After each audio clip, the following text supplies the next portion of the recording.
ایک ایسا پرندہ جو آگ سے پیدا ہوتا ہے اور آگ کے شعلوں میں ہی مل جاتا ہے۔ اس کی زندگی لافانی ہے، وہ تمام پرندوں کا بادشاہ ہے۔ کیا عربی داستانوں کا یہ پراسرار پرندہ صرف ایک افسانہ ہے یا قدیم زمانے میں یہ سچ میں وجود رکھتا تھا؟ اس ویڈیو میں ہم دنیا کے سب سے پراسرار اور دلچسپ پرندے سیمرغ یعنی فینکس کے متعلق جانیں گے۔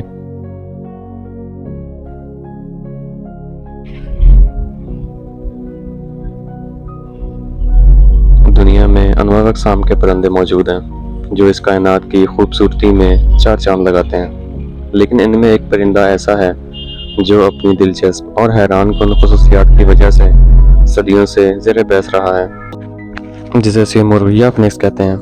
لوگ اسے فائر برڈ کے نام سے بھی جانتے ہیں۔ عربی یا فارسی میں اسے عنقا یا گگلس کہتے ہیں۔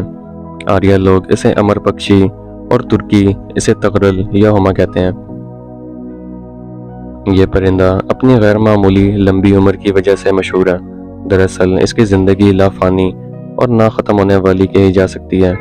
اس پرندے کے متعلق مشہور ہے کہ یہ پرندہ 500 سے 600 سالوں تک زندہ رہنے کے بعد خود کو جلا کر راکھ کر دیتا ہے اور پھر اسی راکھ سے اس کے نسل کا ایک نیا پرندہ جنم لیتا ہے۔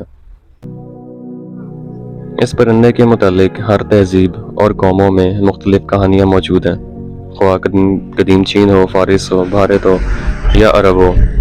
مورخین کے مطابق سیمرغ پہلے عرب کے علاقوں میں پایا جاتا تھا اور عرب کے اونچے اور ویران پہاڑی چوٹیوں میں اس کا بسیرا تھا۔ یہ پرندے کوہ کاف میں رہتے تھے جو قدیم طور کا ایک پراسرار اور طلسماتی شہر تھا۔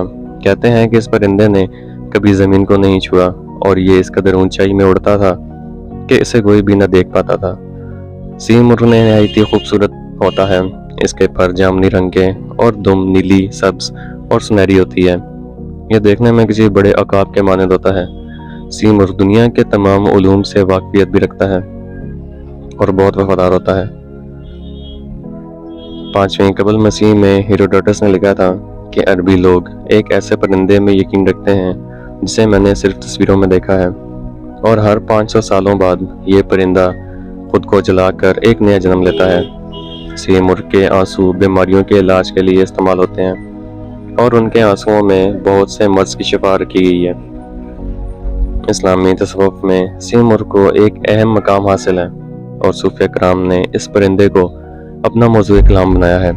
لہٰذا ایران کے مشہور صوفی بزرگ خواجہ فرید الدین عطار نے اپنی کتاب مکتب الطیر میں سیمرغ کا ذکر کیا ہے۔ اس کتاب میں ایک دلچسپ حکایت موجود ہے جس کے مطابق ایک دفعہ دنیا کے تمام پرندے، ہر اقسام اور نسل کے چرند و پرند ایک جگہ جمع ہوئے۔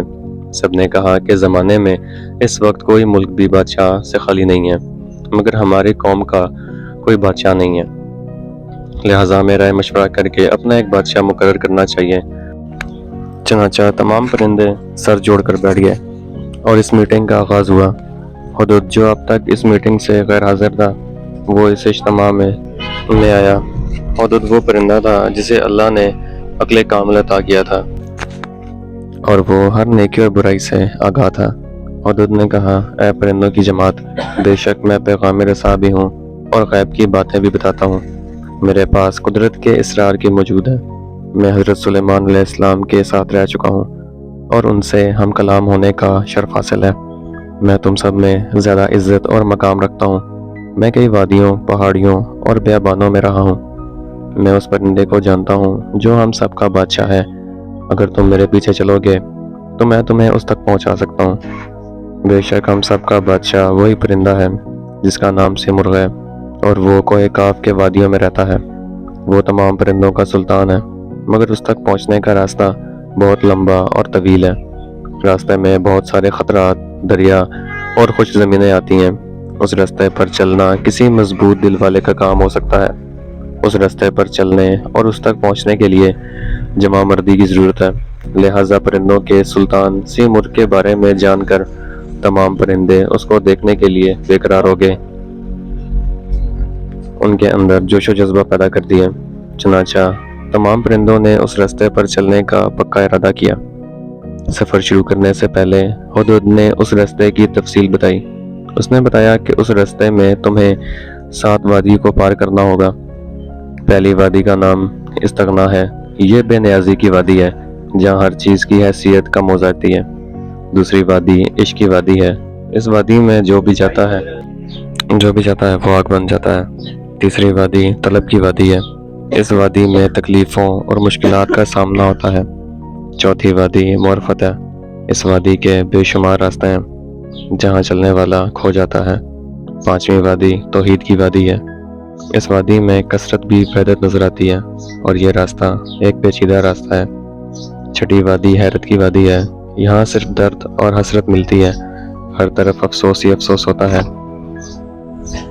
اور ساتویں اور آخری وادی فقر و فنا ہے، یہ وادی فراموشی اور بے ہوشی کی وادی ہے، یہاں پہنچنے والا دیوانہ ہو جاتا ہے اور یہاں گم ہو کر رہ جاتا ہے۔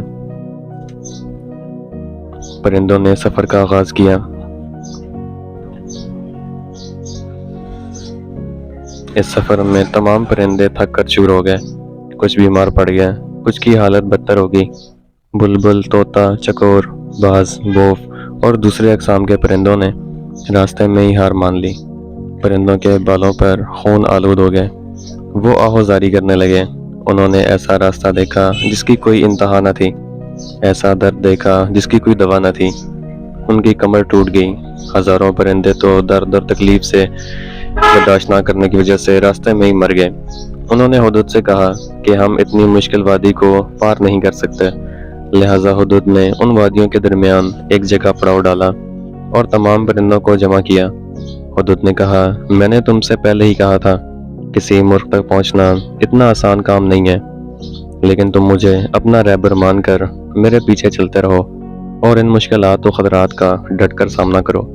یاد رکھو، اگر دنیا اور آخرت میں لافانی ہونا چاہتے ہو تو تمہیں اس بادشاہ تک پہنچنا ہوگا، اس کے پر کی ایک چھاؤں تمہاری تمام تکلیفوں کو ختم کر دے گی اور تمہاری قسمت کو پلٹ دے گی۔ اے پرندوں کی جماعت، اس دنیا میں تمہیں تھوڑے ہی دن رہنا ہے، پھر ایک دن تمہیں موت ضرور آئے گی، لہٰذا دنیا کی نجاست میں کیڑوں کی طرح مرنے سے بہتر ہے کہ تم اپنے سلطان کی بارگاہ میں جا کر شہید ہو جاؤ اور عزت کی موت مرو۔ حدود نے کہا، اس فانی دنیا کی محبت اپنے دلوں سے نکال دو، تمام خواہشات کچل ڈالو، اپنے دلوں کو پاک کرو، دنیا کی ہر چیز سے بے نیاز ہو جاؤ، حوصلہ کو بلند کرو اور اس خیالی دنیا سے بیزار ہو جاؤ۔ پرندے پھر سے حوصلہ مند ہو گئے، ہمت باندھا اور ہزاروں لاکھوں پرندے صف بصف اور قطار در قطار حدود کے پیچھے چل پڑے۔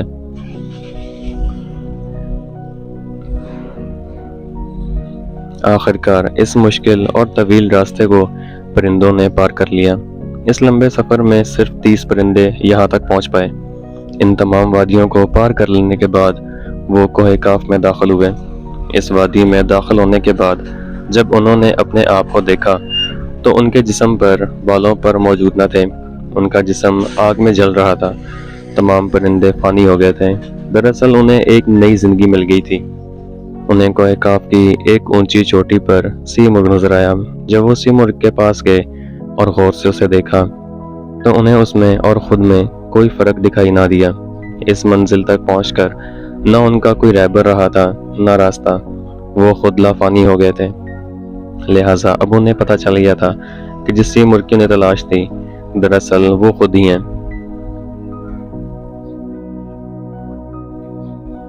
دراصل سی مرغ کی اس حکایت کے ضمن میں خواجہ فرید الدین عطار نے تصوف کا مکمل مقدمہ پیش کیا، یعنی کس طرح ایک بندہ دنیاوی خواہشات، نفس پرستی، انا اور ہر چیز کو نیست و نابود کرنے کے بعد تصوف کے تمام منزلوں کو سر کر سکتا ہے، اور جب انسان تمام منزل طے کر لیتا ہے تو فنا ہو جاتا ہے اور اسے معرفت مل جاتی ہے۔